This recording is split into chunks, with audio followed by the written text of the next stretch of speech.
Waiter এইটা আসো তো। ওয়েটার, তুমি একটু আমাদেরকে আসো তো। ঠিক আছে, আমি আছি।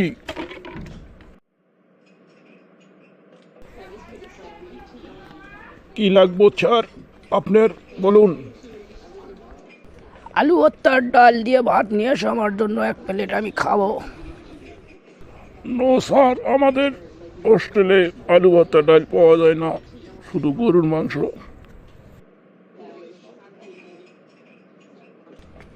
তাহলে গরুর মাংসের প্লেট কত করে রাখতেছো তোমরা?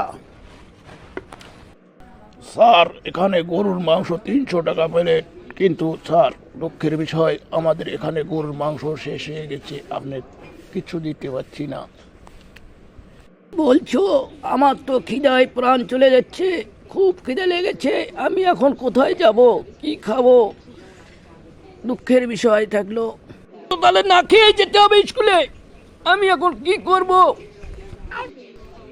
সরি স্যার, একটু আগেই শেষ হয়ে গেছে, আপনি রাতে আসতে পারেন। তাহলে কি আমি সকাল থেকে রাত পর্যন্ত না খেয়ে থাকবো?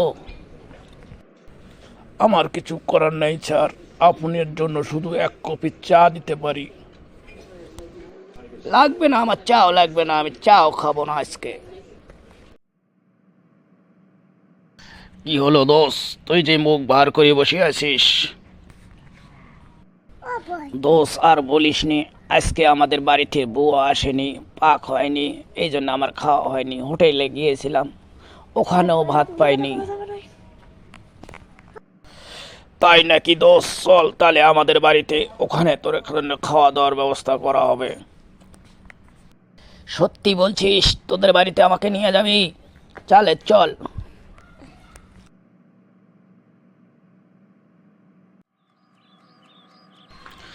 দাঁড়া দোষ, আমি খুঁজে দেখছি কিছু পাওয়া যায় নাকি।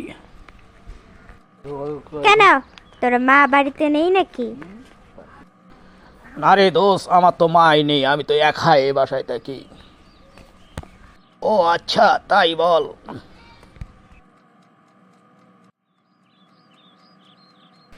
আহারে, সব ভাত বিড়ালে খেয়ে গিয়েছে, এখন কি করব? দোস্তকে আমি কি বলবো? কি হলো দোষ, আমার আর সহ্য হচ্ছে না, তুই চালু করি আয়। দোষ কি করে যে তোকে বলবো, সব খাবার বিড়ালে খেয়ে গিয়েছে। আহারে, আমার আজকে কপালটাই খারাপ। থাক, চলে যাচ্ছি, আর খাওয়ার লাগবে না।